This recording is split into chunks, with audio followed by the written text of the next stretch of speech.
High friends, welcome back to my channel. আশা করছি তোমরা সকলে খুব ভালো আছো, আর আমিও ভালোই আছি। বিয়েবাড়িতে অনেক খাওয়া দাওয়া হলো, অনেক মজা টজা করা হলো। এবার যাচ্ছি আমি কোথায় বলো তো?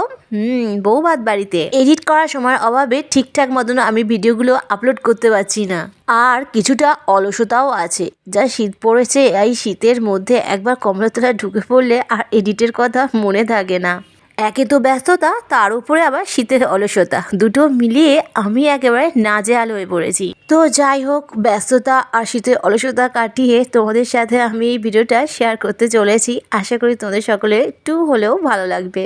তো দেখো বন্ধুরা, বউ ভাত বাড়িতে যাবো বলে আমরা সবাই মিলে বাসে উঠে পড়েছি। বাসে আমি যার পাশে বসেছি তিনি হচ্ছে আমার পাড় সম্পর্কে একজন দিদি। দিদি কম, বন্ধুই বেশি। আর বাকি সবাই কিন্তু আমার আত্মীয়ের থেকেও বেশি, কারণ আমরা সব একই বংশের মধ্যে পড়ছি।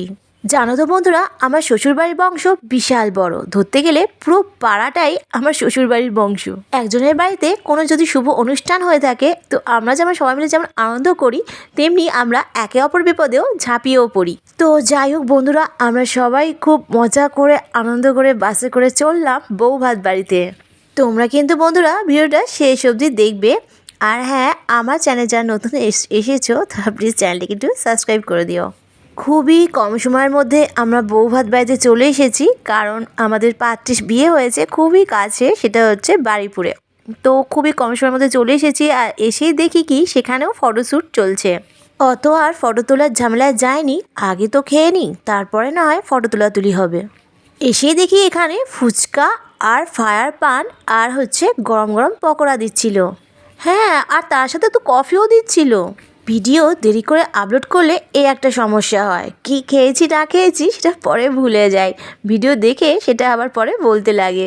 ফুচকাটা খায়নি, কারণ এত যদি সব কিছু এখনই খেয়ে নিই, পরে আর মেন কোর্সে বেশি খেতে পারবো না। ফুচকাটা ছেড়ে দিলাম, খেলাম শুধু কফি আর পকোড়া, তাও আবার একবার করেই নিয়েছি। পানটা তো রেখে দিলাম মাছ মাংস খাওয়ার পরেই খাবো বলে। আর এখানে তো আমার ছেলে ফায়ার পান খেতেই ব্যস্ত।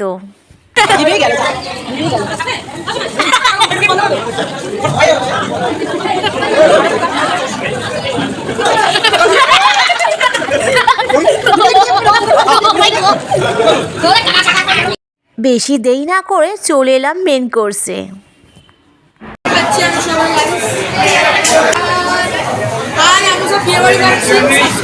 বেশি করে খাবে, বেশি করে খাবো আমরা, কুমি ডুবিয়ে খাবো, আরে আমি স্পেশাল। পাতে প্রথমেই পড়লো একদম নরম নরম গরম গরম বেবি নান। বেবি নানের সাথে ছিল পনির চানা মশলা। বেবি নানটা খেতে আমার অসাধারণ লেগেছিল, তাই আমি পরে আবার একটা নিয়েছিলাম।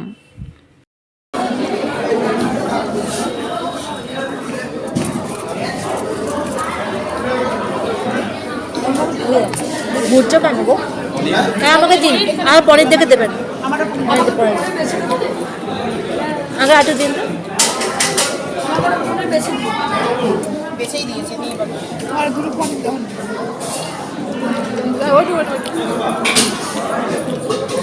পরেরটা ভালো লাগছে। বেবি নানটা নিয়ে না, নিনটা খুব ভালো লাগে।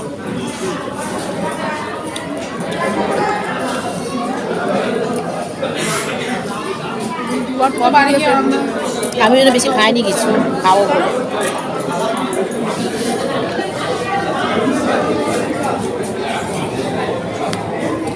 তারপরেই পাতে চলে এলো গরম গরম এগ ডেভিল। এগ ডেভিলের সঙ্গে ছিল ঝাল ঝাল টক টক মিষ্টি মিষ্টি কাসুন্দি। এগ ডেভিলটাও খুবই ভালো লেগেছিল, তাই আমি পরে আবার একটা নিয়েছিলাম।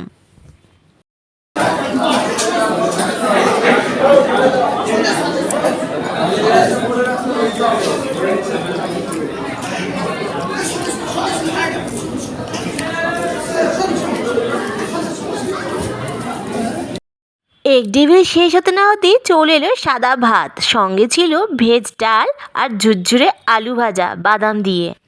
উপর থেকে একটু লেবুর রস চিপে নিলাম আর আলু ভাজা দিয়ে মুখে দিলাম, দারুণ লাগছিল খেতে।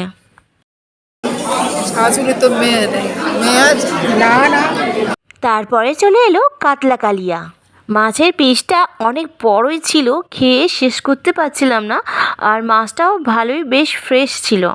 গ্রেভি দিয়ে মেখে মেখে খেতে বেশ ভালোই লাগছিল, আর ভাতটাও শেষ হয়ে এসেছিল, তাই আমি আরও একবার ভাত নিয়ে নিলাম। বিয়েতে তো ভালোভাবে খেতে পারিনি খুনসুটি করার জন্য, তাই ভাবলাম বৌভাত বাড়িতে পেট ভরে একদম খাবো।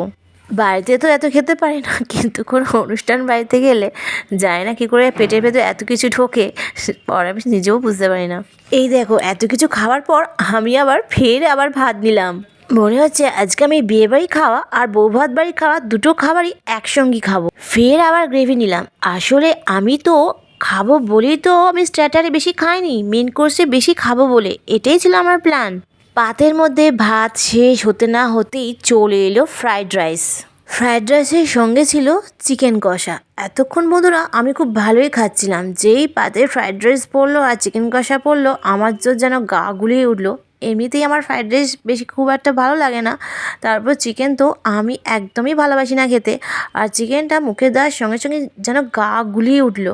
ফ্রাইড রাইস চিকেন কষার সাথে স্যালাডও ছিল। রান্নাটা তো দারুণ ছিল, কিন্তু প্রবলেম ছিল আমার, জানা খাচ্ছি তার বেশি এই ভেলার বাটির মধ্যে আমরা খাবার ফেলছি আর নিতে পারছি না। এমনিতেও পেটটা ওভারলোড হয়ে গেছে, তার উপরে ওই মিষ্টি ফ্রাইড রাইসটা খেতে কিন্তু ভালো ছিল, কিন্তু মিষ্টি ফ্রাইড রাইস আর ওই চিকেন কষা যেন আর ভালো লাগছিল না খেতে, তাই খাবার নষ্ট করতে বাধ্য হলাম। তারপরেই পাতের মধ্যে ঝপাত করে পড়ে গেল চাটনি, ফ্রুট চাটনি। এই বিয়েবাড়ি অনুষ্ঠানে ফ্রুট চাটনি যে কেন করে আমি কিন্তু একদম ভেবে পাই না। এই ফ্রুট চাটনি খেতে আমার অসহ্য লাগে, একদম ভালো লাগে না ফ্রুট চাটনি খেতে আমার। যাই হোক মুখে দিয়েছিলাম, কিন্তু খেতে কিন্তু অসাধারণ হয়েছিল, কিন্তু প্রবলেমটা তো ছিল আমি তো একদম খেতে পাই না ফ্রুট চাটনি। আর তার সঙ্গে ছিল পাঁপড়টাই শুধু খেলাম আর ফ্রুট চাটনিটা নষ্ট করলাম। তারপরেই পাতের মধ্যে এলো সন্দেশটা খেতে কিন্তু অসাধারণ ছিল, উপরে কাজু বাদাম দেওয়া ছিল। সন্দেশের পরে চলে এলো সাদা রসগোল্লা, তারপরেই চলে এলো নরম লাল লেডি ক্যান্ডি।